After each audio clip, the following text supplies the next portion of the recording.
Stephanie. I'm with 9 Health Fair, and today I'm with Enrique Jackson. We're at the Colorado Athletic Club in the Denver Tech Center location, and we all know that exercise is good for us. We're going to do some simple exercises that hopefully you can incorporate into your routine at home, at the office. You don't make it to the gym one day and you make excuses about not fitting it in.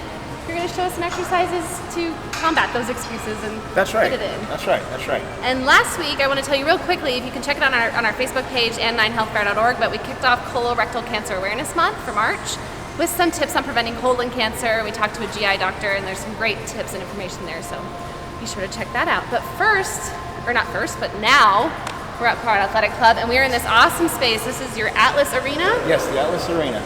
So their new workout space. Yes, so the Atlas Arena is this fantastic space that allows for lots of functional fitness to be incorporated and done. So my specialty and focus is definitely on functional fitness, allowing people to be able to get stronger and get healthier so they can do life better.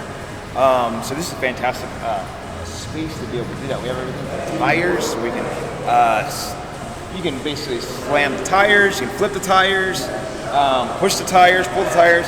We also have a sled tread, we have TRXs, we have squat racks for pretty much every need. And if you can make it here to play with all of this fun stuff, obviously that is ideal and that is great. But if you don't have a gym to go to like this and you want to work in some stuff at home, we're going to show you some of that. Any exercise really is good to combat all kind of chronic conditions, diabetes, heart disease.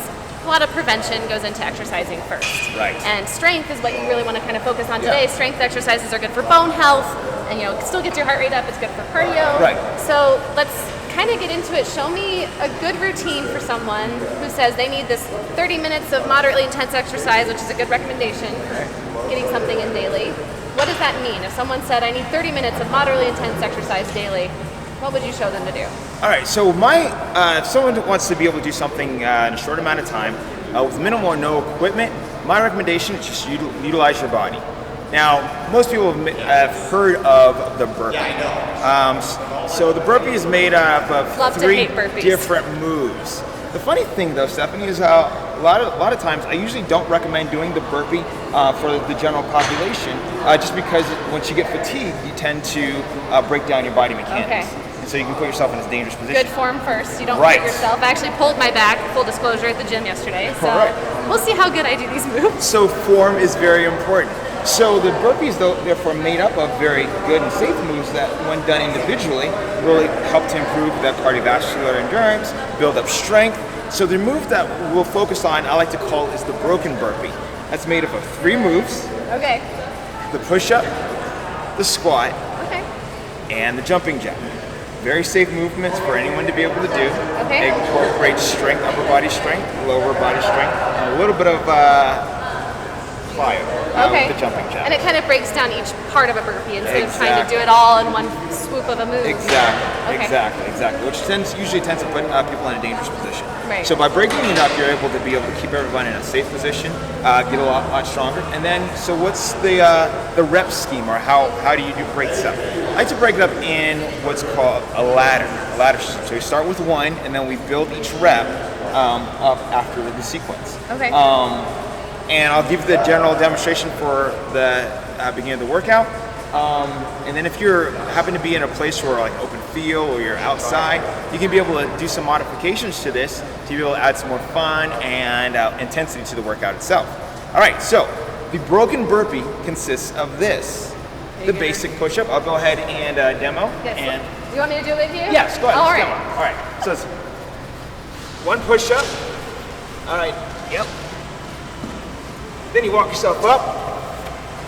A prisoner squat, which is hands behind the head. Pull the elbows back, keep those shoulders nice and strong. Squat down, pull yourself down between the knees, keeping a nice upright position. And then a jumping jack. That's 1 rep. What you then do is you do 2 reps the next round. So now it's 2 push-ups. 1, 2, 1, 2, and 1, 2. Now you're up to 3, okay? So you kind of get the point of the process. It's like a, progression, ladder progression. Exactly. So the goal for Nice. develop strength is to get up to 5 ladder, or 5 progressions, or 5 schemes on that ladder, and do that 5 rounds. Okay. All right, you can Yeah, rest that's a about lot. 30 seconds So, yeah, to just- about a minute between those rounds, and just repeat. And we did it twice, and my heart rate's up a little bit. So you're getting strength, you're getting some, cardio in there, definitely with jumping jacks and Absolutely. all that. A little bit of absolutely. flexibility maybe with a squat. Exactly, Yeah, exactly. So it's a good full exactly. body. And if you happen to be outside, then just add a run after each segment. So Okay. in this case, like a 50-yard dash and back. And if you're at home, maybe some jogging exactly, in place. Okay. Exactly. So the biggest thing important about when you're jogging in place, nice and light, stay light on the feet, don't slam those heels down. On your the ball of your feet. Yeah, exactly. So good. There you go. Not Nice. on your heels, not on your tippy heels. toes, No stomping. full foot. Okay. Here we go. All right. Any other easy moves you can demonstrate for us? So we've got our, what did you call it? Yeah, I like the strength condition. What did you call that? Broken burpee. Broken burpees. The broken Okay. burpees, yes. The broken burpee, push-up, squat, and jumping jack. Okay, so write it down. We're on to our next move Okay. for our home workout. Yes, home workout. So another good one is to think about being able to work out the core a little more. So as the basics, most people understand about the crunch. That's called the back press or reverse crunch. And here's why I explain it. Let's go, Stephanie, go ahead and get in the crunch position Okay. on your back. On my shirt. All right, go ahead and lift up, elevate your knees. Good, good. Now, go ahead and, as you get into a crunch position, now, go ahead and do a crunch. Okay. Now, when most folks think of crunch, they try to bring their chest to their knees. This time, what I want you to do is I want you to focus on pressing the small of your back into the ground. Press it all the way in as deep as you can, each rep. Yep. And there you go, and relax. Yeah, that was harder. Yes. This helps isolate the abdominal muscles and it also gets your body in a stronger position to be able to get that core stabilization and core strength. So the idea, obviously it looks the same, but if you focus on pressing the back, the small of the back into the ground, instead of just lifting the shoulders off the ground, you get a much more intense ab It workout. kind of makes you go up instead of forward. You're kind of going up. Exactly. So if you can hit about 10 reps, take about a 30-second break and get maybe about 5 rounds in, that should pretty much hit your whole body Nice. all at once. Yeah, we've already gotten a whole body workout in with just a couple moves. Exactly. Okay. Simplicity is the key. Focus on a little bit and do it well, and you'll be able to get really strong and really healthy. Nice. Any other, quick things you can work into that kind of workout we've already discussed? Any other moves you want to show us? Okay, so mainly I like to keep my movements very simple, depending on if you have any equipment or being able to keep everything with the body weight presented. I like to just keep it as simple as possible. Okay. Another goal for that 30-minute aspect, set a timer. Set a timer for like 30 minutes, or if you're just getting started, set a timer of 15 minutes. And then see how many rounds you can get of all of those sequences that I just demonstrated in that 15-minute period, and then do that twice. So that way it kind of breaks out the time aspect of it. It keeps the workout nice and simple and keeps the intensity up as you're racing against the clock. And we kind of corrected the crunch. How many crunches Exactly. would you say someone should do? I'd say about Per 10 to set. 15. Okay. So keep it roughly around that 10 and really make quality reps, and then do about 5 rounds. So if you incorporate in those 5 rounds of the broken burpee, then those would be fantastic. Yeah, so you get home from work, need to move and sitting at a desk all day, do some broken burpees, do some crunches. Are there any other moves you see people frequently doing wrong? All the time. That we can demonstrate that would be a good, it's still a good home move. Yes, but yes. Okay, so basically, for example, here's a good way of being able to help correct the squat. Stephanie, go ahead and show me your squat position. Okay. All right, good. So right now, you're tending to be able to lean more towards. Oh, stand this way. Okay. All right. I don't know stand how long back I up. can hold it every Yeah, day. just stand back up. Stand back up. There you go. Okay. So the best position for the squat is a lot of mobility in the hips and the knees, and the biggest thing you want to think about is power through the heels. Okay. Now, there's 3 points of contact on the feet: the big toe, the pinky, and the heel. Yeah, I You wanna- tend to pick my toes up sometimes. Right. Ideally, that's not ideal, but it's better than having the toes all the weight on the toes. Okay. So it's usually what you want to think about is 70% weight on the heels, 30% on the toes and on the upper upper foot, ideally. So that way you can keep good full foot contact with the floor. Now the other thing you want to be able to think about is pulling yourself down into the squat. So it's not just dropping down, which tends to happen is everybody tends to collapse their back on the bottom of the squat. And it's really easy at that point too. Exactly. Okay. And to correct that, you want to brace the core. So deep, inhale through the nose, through the diaphragm. Keep that core nice and tight. So it's not a chest breathing; it's breathing straight through the belly. Okay. You keep that nice and tight, and then what you want to visualize, you're pulling yourself down into the squat. Pull between the knees. So you're almost going to pry. Feel like you have side pockets. Okay. Pull the side pockets apart and descend into that squat position. All right. Now, as you're pulling the side pockets apart, it gives you room in the knees. Yeah, and you feel Get a lot deeper, and and works that full legs, glutes, quads. then all should of you that. squeeze your butt at the top? You always hear Squeeze the glutes at the top. You always hear Squeeze the people glutes say at the top. that. Yes, absolutely. Squeeze your butt at the top. That's right. That's right. Okay, and I also wanted to ask you too, are there any, I know you're a trainer, and if you can come see Enrique here at the Denver Tech Center Colorado Athletic Club, awesome. But if not, is there anyone you like on YouTube or any good YouTube channels that you tend to gravitate towards, or anything if someone's searching for workouts? Okay, someone's searching for Guide workouts them. on YouTube. I definitely go for Strong First. Strongfirst.com. They have various. Actually, it's definitely check out the site. Lots of good critiques on great technique. Because sometimes programs. it is nice to have someone guide you through something a little more. But yeah, if you can't get to the gym, there's a lot of people on YouTube doing workouts. Yeah, I was just curious who you liked. Yeah. So another website is if you look at Armor Builder. Okay.